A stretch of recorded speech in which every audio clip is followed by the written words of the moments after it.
I think music is very scientific and mathematical, and it's really interesting that there's sort of a mathematics behind what sounds good and what feels good and what doesn't. My name is Stephen Alsop. My project is looking at a very basic part of social processing, which is how do we learn about things in the environment from the experiences of others? What circuits in the brain really drive behaviors either to go away from something bad or to go towards something good? And which one of those circuits go wrong when we have a disease such as autism? I always had this idea that I wanted to answer questions, and I wanted the answer to those questions to be something that would impact people, and that's something that I get to work towards every day at MIT.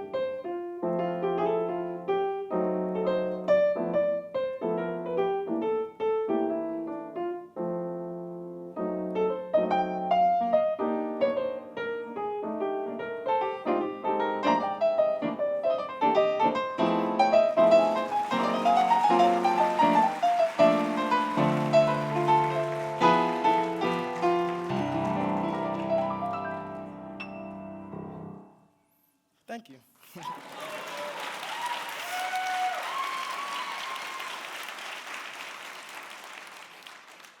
There are rules. There are rules to science as well as math as well as music.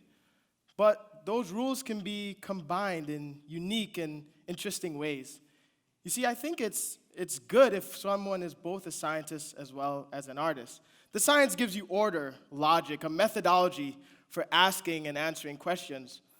But the art gives you that ability to think creatively, see things differently, step outside of the box. You see, we think and observe with our minds, but we create with our hands.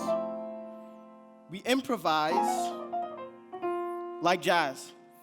And really, improvisation is simply a powerful tool for pushing the boundaries of what we know and how we get there and how we get past there. But that's what we do every day at MIT. The sharpest minds, the most talented hands, united behind a common goal, a better world. That's MIT, and today is actually a very special night for MIT right here in Seattle. It's my pleasure to introduce an MIT alum and local Seattle alum, Monica Alkabin.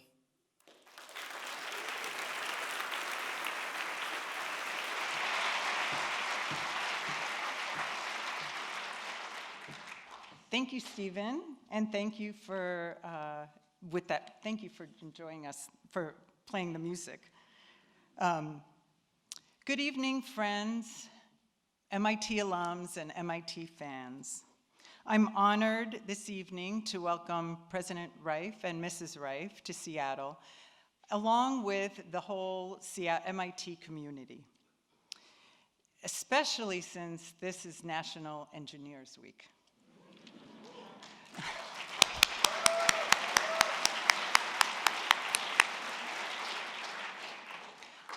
I also want to thank the MIT Club of Puget Sound, one, for welcoming us here tonight, and also welcoming me to Seattle more than 20 years ago.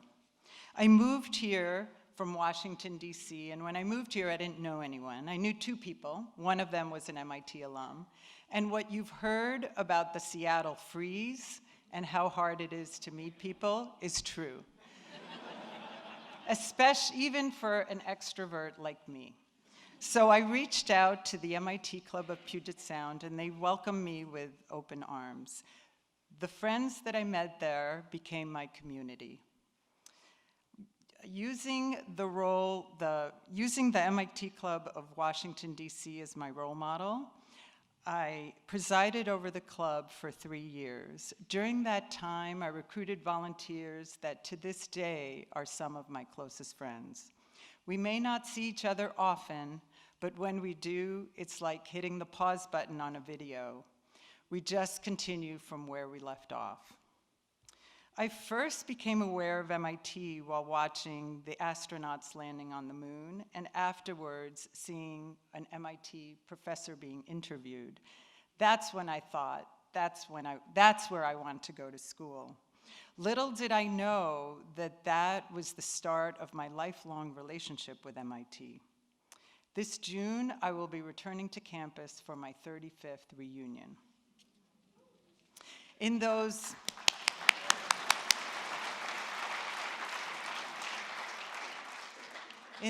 35 years, the MIT campus has almost doubled the number of buildings and the square footage.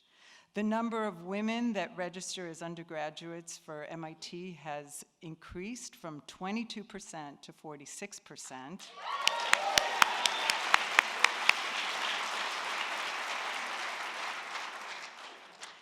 And many new initiatives, campus-wide, have been started that are tackling the toughest global problems.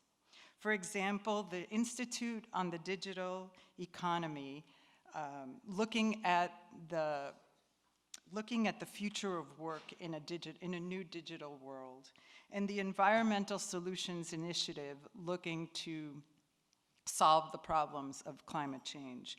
And the newest one, just announced this month, the MIT Intelligence Quest, looking at human and machine intelligence. Just imagine the problems that MIT will tackle over the next 35 years. And now it's my great pleasure to introduce the person that will lead us on that path to a better world, MIT President Rafael Reif.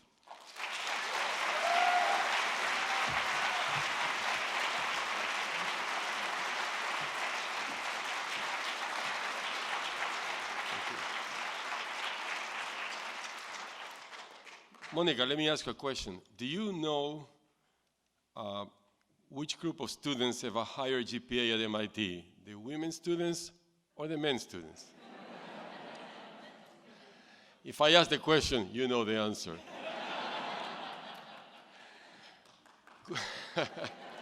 Yes, the women students. Good evening. Good evening, everyone. Thank you so much for this wonderful, wonderful Seattle on the West Coast welcome. Monica, thank you so much for the kind introduction and for your dedication and service to the MIT community. Let me allow myself to say muchas gracias. I also want to thank Monica and all the members of the Seattle Host Committee for bringing us all together tonight and for your generous support of tonight's program. What a terrific gathering of MIT family and friends. Thank you so much indeed for joining us this evening. This is by far, the largest crowd we have ever gathered for an MIT event in Seattle.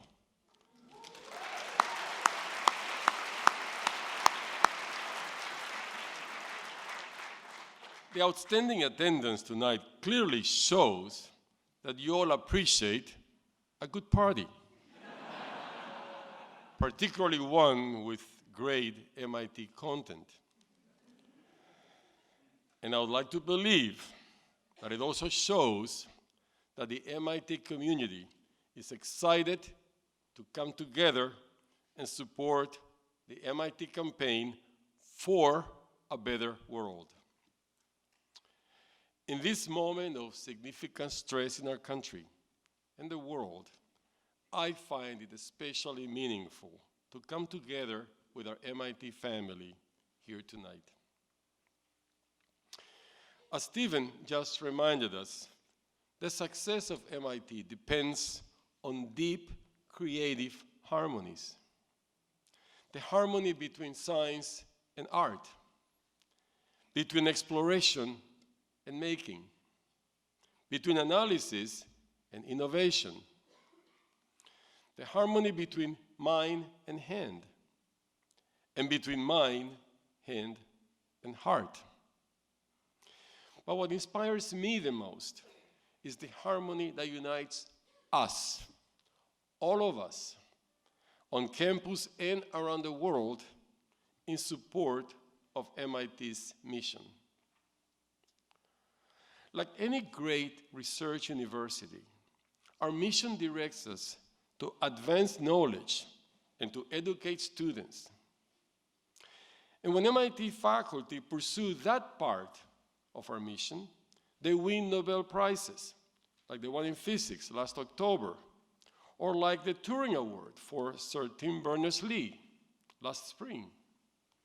And they also produce the kind of outstanding students and graduates who grace this stage and fill this audience tonight. But MIT's mission demands more from us. It demands more from us because it also insists that we bring knowledge to bear on the world's great challenges.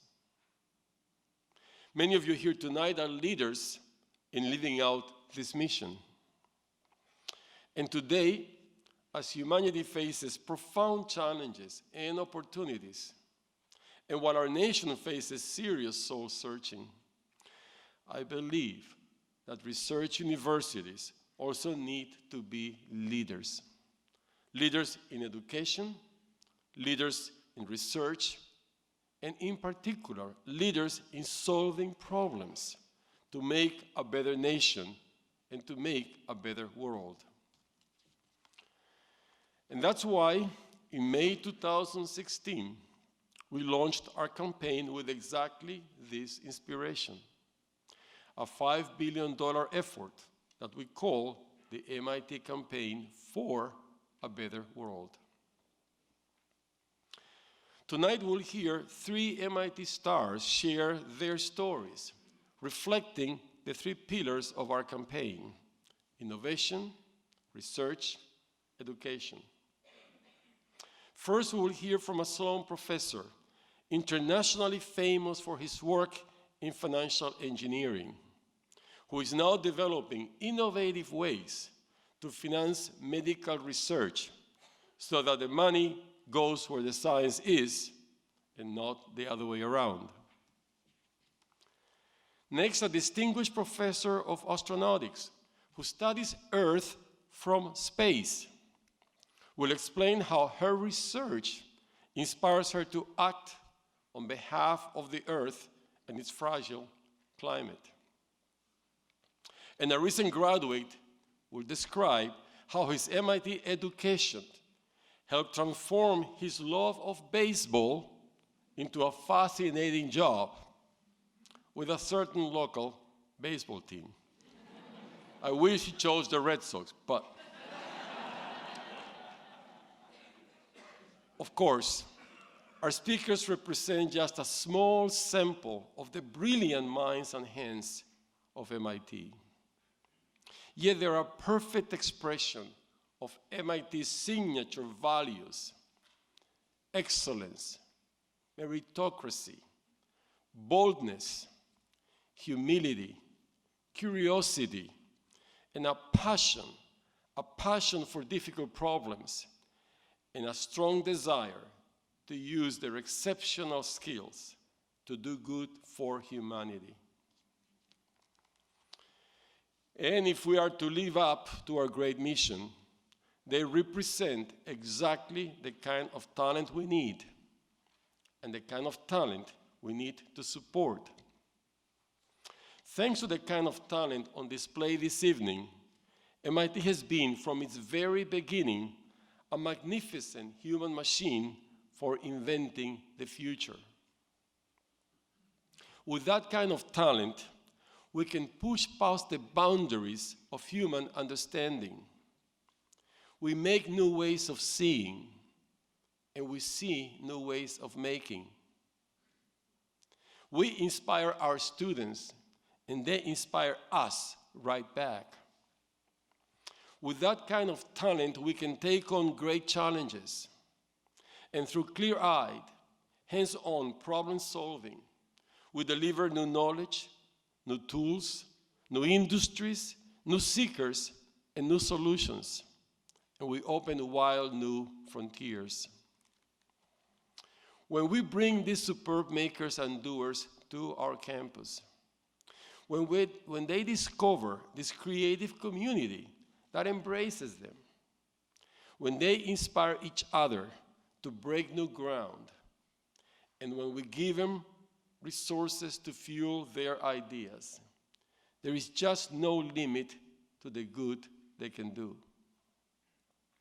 MIT's success in making a better world depends on them, but also on our capacity to give them the support and facilities they require to do their best work. And therefore, our aspiration to make a better world depends on all those who love, admire, and believe in the mission and values of MIT. People who choose to use their charitable giving to make a strategic difference, to be a lever for fundamental change. People like all of you here tonight. So this evening, as we marvel at these MIT stars, we should ask ourselves, what would it be worth? What would it be worth to make their dreams for humanity come true?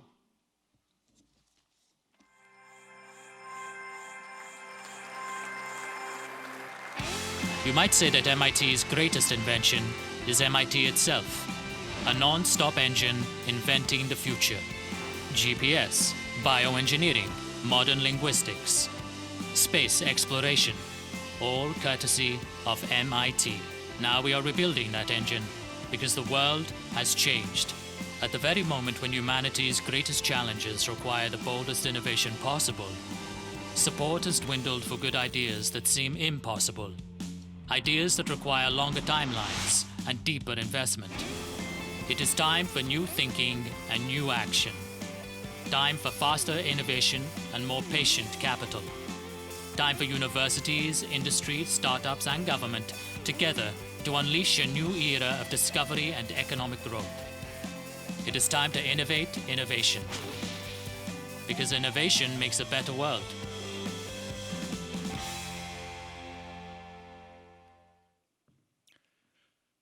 Several years ago, my mother was diagnosed with lung cancer. And as an economist, I learned pretty quickly that a cancer patient needs an economist like a fish needs a 401k plan. But a friend of a friend introduced me to a successful biotech company that was developing a number of experimental cancer therapies, one of which was for lung cancer. I was privileged to meet with the chief scientific officer, who brought along his chief financial officer to translate, I guess. And I started the meeting by asking a simple question. Does your source of financing have any influence on your scientific agenda? The chief scientific officer turned knowingly to his CFO, shook his head, and turned back at me and said, influence? Our financing drives our scientific agenda. Now, as an economist, I get it. You got to pay for stuff. But as the son of a dying patient, I was absolutely outraged. What does financing have to do with whether you should treat cancer via angiogenesis inhibitors or immunotherapy? Nothing. But it drives their scientific agenda. My name is Andrew Lo. I'm a professor of finance at the Sloan School of Management. And while I'm no biomedical expert, I think we've got it backwards. Shouldn't the science be driving the financing rather than the other way around? Ironically, money is actually leaving this field, especially at the early stages of biomedical R&D, precisely at the moment that we are on the verge of a number of amazing breakthroughs, like gene therapies that are capable of eradicating certain diseases from the entire human population. Now, I've seen this kind of financial exodus before, and it has to do with increasing risk and uncertainty. As scientists and clinicians learn more about the biology of human disease, the drug development process becomes more complex and financially riskier. And if there's one thing we've learned from finance, it's that investors do not like risk, and they will vote with their dollars. But managing risk is exactly what finance does best. By using the tools of modern financial engineering, things like portfolio theory, covariance matrix estimation, securitization, we can actually reduce the risk, enhance the return, and bring investors back into biomedicine.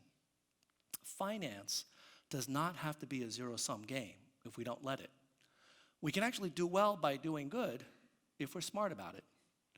And my collaborators and I, over the last few years, have been doing research on the business models and financing strategies that are most effective for bringing new therapies to more patients faster and cheaper. Now, I know it's a little strange for a financial economist to be doing this kind of work. And I have to say that I don't think I could or would have been able to do this at any other university for 3 reasons. The first has to do with MIT's motto, mens et manus, mind in the hand. Now, the notion that not only is it okay to combine theory with practice, but that is at the core of our mission, that's unique to MIT. Now, many other schools have faculty and students that combine theory with practice, but it's not part of their culture.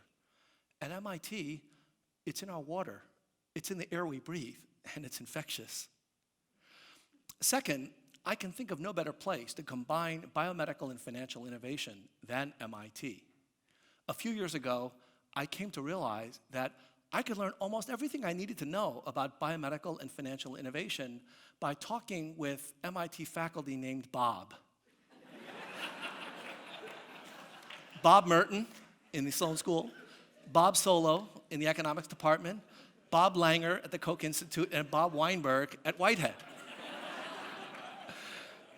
And I gotta tell you, I've been greatly privileged to learn from all of these individuals and many others, and now my collaborators are sprinkled throughout the entire MIT campus.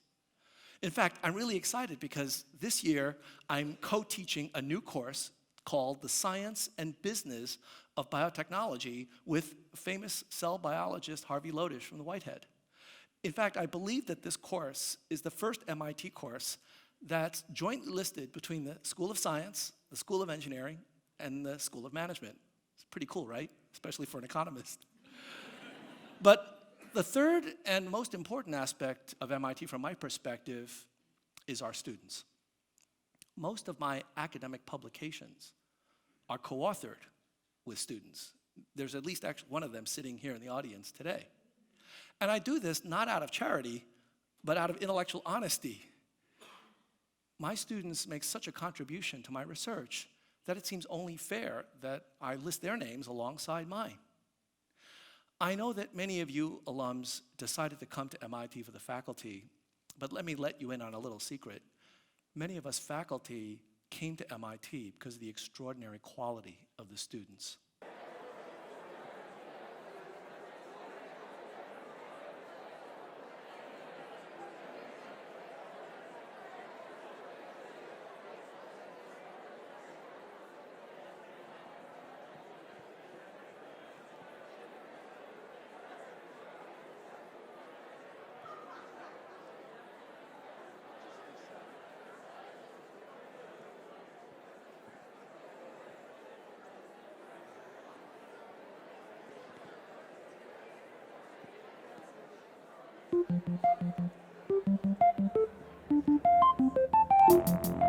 We all know that breakthroughs trace their origins to unfettered curiosity. At MIT, research is a fundamental value. Today's restless seekers are unlocking the mysteries of dark matter, detecting gravitational waves, understanding the intricacies of the ozone layer, and restoring memories in the brain. Where these discoveries will lead us, we don't know. They are wondrous gifts we will pass down through the generations. But we do know that at MIT, we have a history of translating these new insights into new solutions. And we know that today's students and faculty are energetically inventing the answers of tomorrow.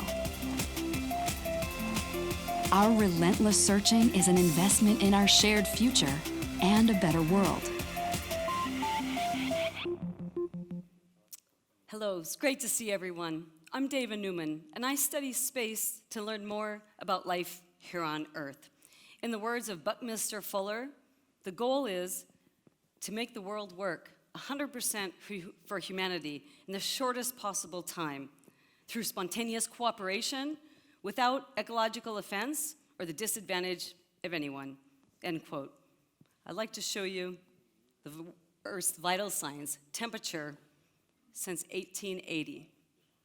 The yellow and the orange are 1 to 2 degrees Celsius above global mean temperature. So 2016 was our hottest year ever recorded, an El Nino year. 2017 is the second hottest year. These are Earth's vital signs. Temperature, carbon dioxide that just hit 410 parts per billion. So the Earth is screaming out to us, but are we listening? My entire research career has been dedicated to keeping astronauts safe and healthy and well in the extreme environments of outer space through technology and smart sensors and suits to help keep their muscles and bones, thinking about, dreaming about sending people to another planet, to Mars, in my innovative, skin-tight biosuit. It's gonna be an MIT alum that gets to Mars first. I think it'll probably be a female commander, probably someone in this room. Maybe your sons or daughters. But I have 2 decades to get humans to Mars. I think we only have 1 decade to accelerate our progress to help heal the Earth. So now my life's research is to curate the exobytes of data we get every day from our 20 Earth-observing satellites. Curate that data through artificial intelligence, natural language, provide understanding to people, and then share the data with citizen engagement. Come up with Earth solutions and think about actions that all of us can take every single day to help heal the Earth. Astronauts have an amazing view down on Earth. This off-planet experience transforms almost every single one of them. They understand Earth's fragility. They understand the interconnectedness of all of Earth's subsystems, oceans, land, and air. and they see it very holistically. So I have the great pleasure to live and breathe and dream every single day about space and exploration. But we're all astronauts on this spaceship Earth. We're the crew, and this is the only one we have. So in thinking about these challenges and the vital signs, and that Earth is sick, and we can relate to that, we've all been intimately touched by family members, as Andrew said, with cancer or with sickness. We get it, we awaken, we look at the data, we curate it, we try to take action, we take immediate action. So can we have that same conversation with our Earth, that empathy, that intimacy? I think we can. I'm eternally optimistic in terms of what we can do at MIT and through our innovation, collectively pooling our resources and research. I think we'll get there. I think we can make immediate progress. The challenge is great. I think we're up to the task. No challenge is too much. I think so many folks here in Seattle and throughout our entire MIT community really have this as a passion as well. And so I think at MIT we're at the forefront of trying to understand what the Earth is saying to us, trying to see what our impact is on our oceans and our land and our atmosphere. And I think that ultimately we will change human behavior, and we'll make a better world for all of us here on Spaceship Earth. Thank you.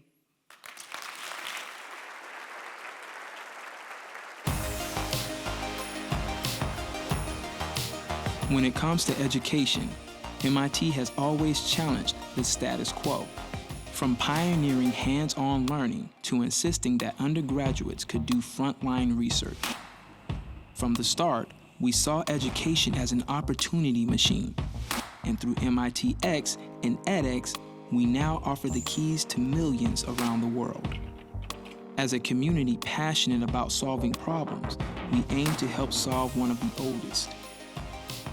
How to make education work for everyone. More dynamic, more effective, more connected. And accessible to anyone, anywhere, of any age with talent, curiosity, and drive. Together at MIT, we aim to educate a new generation of explorers, designers, inventors, and problem solvers. From the world and for the world. Hi, nice to meet you. What's your name? Where are you from? It's that second question that throws me every time. You see, I grew up a nomad, bouncing from station to station as the military would relocate my family. My friends would change, my school would change, the weather would change, heck, even my own accent would change. But one thing that never changed was my passion for baseball. Sure, I always liked math and science, but my heart truly resided out on a baseball diamond, somewhere in between the foul lines. Which brings me to the secret that I want to share with you guys tonight. I went to MIT because I wanted to play college baseball.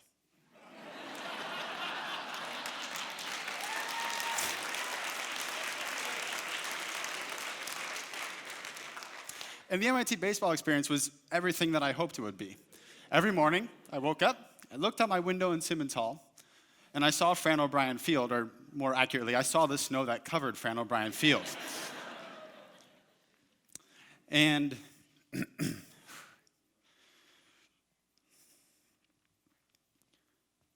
from that moment every morning until the moment I fell asleep every night, my day was filled with continuous micro-discoveries. These micro-discoveries were as varied as MIT itself. They ranged from learning a new way to throw a frisbee, solving the last problem on that problem set, or learning how to properly cook popcorn without setting off the building fire alarm. Perhaps one of my most influential micro-discovery at MIT came during my sophomore year. I was in class and I was learning how to code for the first time, and it hit me. I could write a code that could simulate a baseball game millions and millions of times. And I could ever so slightly change the strategy that I would play the game with. And those strategies began to filter themselves off, the best emerging to the top and the worst falling by the wayside. And therein lied my micro-discovery. I could use technology to play the game smarter. I have since been infatuated with this idea, and it's taken me from MIT to the Houston Astros to the Tampa Bay Rays, and now here to our very own Seattle Mariners. I spend my days at Safeco Field working to understand how the game of baseball works quantitatively. By show of hands, who in here knows the name of the Mariners center fielder? We got a few. For those who don't know, we recently traded for a new center fielder, Dee Gordon from the Miami Marlins. This seems like a perfectly normal baseball trade, except Dee Gordon has never played center field before. This too came from a micro-discovery. We studied what makes a good center fielder, and we found that the single most important predicting variable is speed, raw speed. And Dee Gordon has plenty of raw speed. So even though he's never played center field before, we feel confident that we have a good center fielder on our team in 2018. These stories I've been telling you, they fit a very traditional MIT narrative. It's a narrative of passion, of invention, of self-discovery. But it's not what makes MIT special. You see, I grew up with two central pillars in my life. The first was my family, and the second was baseball. And I knew that when I went to MIT, I was going to be able to continue playing baseball. And I was prepared to leave the second pillar behind. Except I didn't. At MIT, through Simmons Hall, and through the baseball team, and through every circle that I was fortunate to touch, I made a new family. One that supported me through every peak and through every valley of my time at MIT. See, the micro-discoveries that I've been talking about, they don't exist in a vacuum. They mean something because of the people you share them with. People who are excited about new possibilities in the world. People who want to succeed. People who are willing to take risks. Basically, MIT is special because the people at MIT make it special. So, it's nice to meet you guys too. My name is David, and where am I from? I'm proud to say that I come from MIT. Thank you.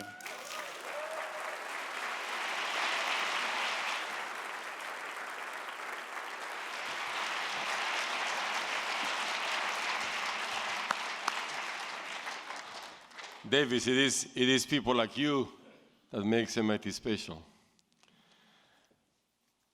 Well, this evening we have had an opportunity to sample the future as invented by the people of MIT. We have embarked on a bold campaign to deliver that future, a future in which we achieve our highest aspirations for the world. And tonight, we ask everyone here to join us in the challenge to raise the money we need to tackle humanity's great global challenges through the vision and talent of the people of MIT. $5 billion is a big number. But if that big number makes you feel that your gift is insignificant, I must tell you, just the opposite is true. As of February 15, the MIT community has come together to raise more than $4 billion.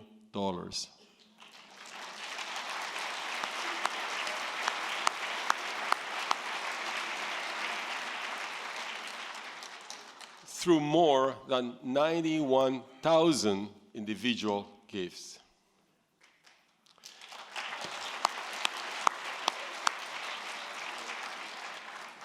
In this race, the only way to get to the finish line is together. And if we each do our part, gift by gift, we will get there sooner than we think. Many of you here have joined us in this work already, and I thank you. I promise that your investment will bring huge benefits to humanity, and that we will make you proud.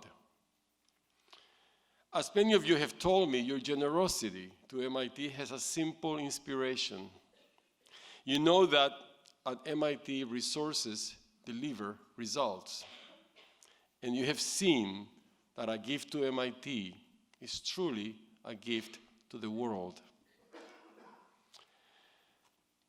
MIT was founded to accelerate the Industrial Revolution in America, and it did. Ever since, the people of MIT have been answering the biggest questions, inspiring brilliant students, and solving the hardest problems. And they have left society transformed. Today, the challenges the world faces are more profound than ever. To the people of MIT, humanity's urgent challenges are invitations to action. And MIT is ready. We see a future where fundamental science unlocks new knowledge and unleashes innovation, where climate change yields to climate action, where clean energy is as universal as the sunrise, where everyone in the human family can count on clean water and nourishing food.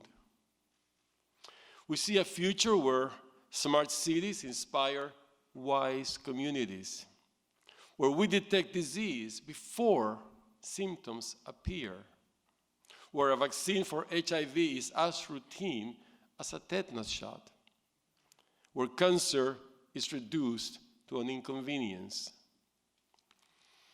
We see a day when Alzheimer's itself is just a memory, when artificial intelligence and nano-everything help solve old, enormous problems, when good ideas don't languish in the lab, but flourish in the marketplace, when daring companies launch thriving industries and brilliant design improves our lives every day.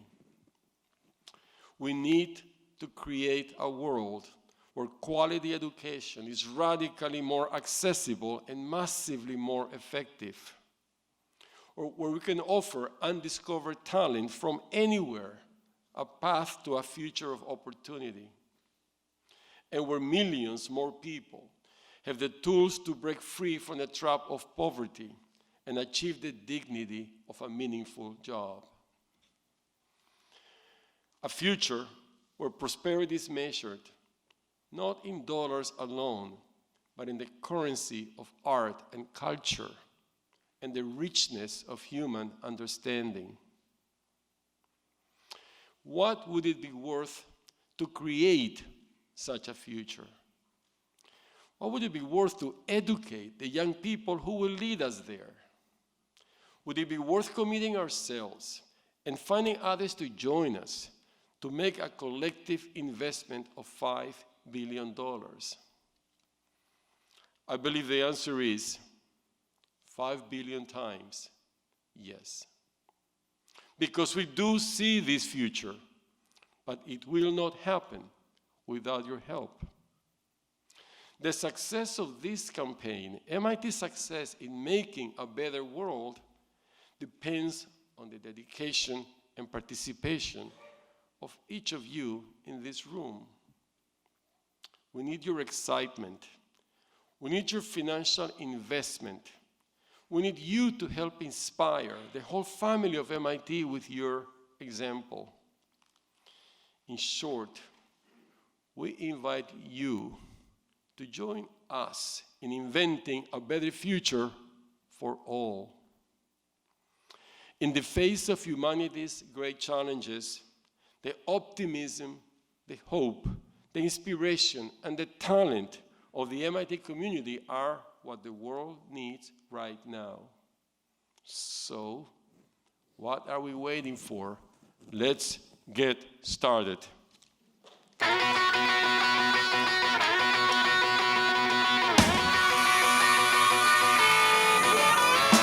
Say you want a revolution, well, you know, we all want to change the world. You tell me that it's evolution, well, you know, we all want to change the world.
Let me just say, first of all, let me just apologize for the little false alarm we had earlier.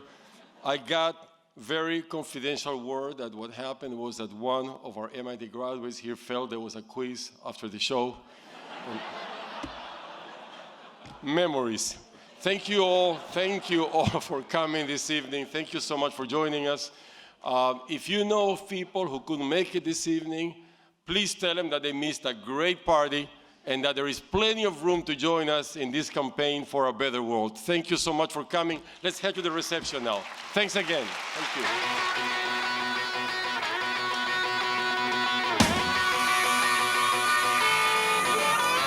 Say you want a revolution, well, you know, we all want to change the world. You tell me that it's evolution, well, you know, we all want to change the world. But when you talk about destruction, don't you know that you can count me out? Alright. Alright. Alright.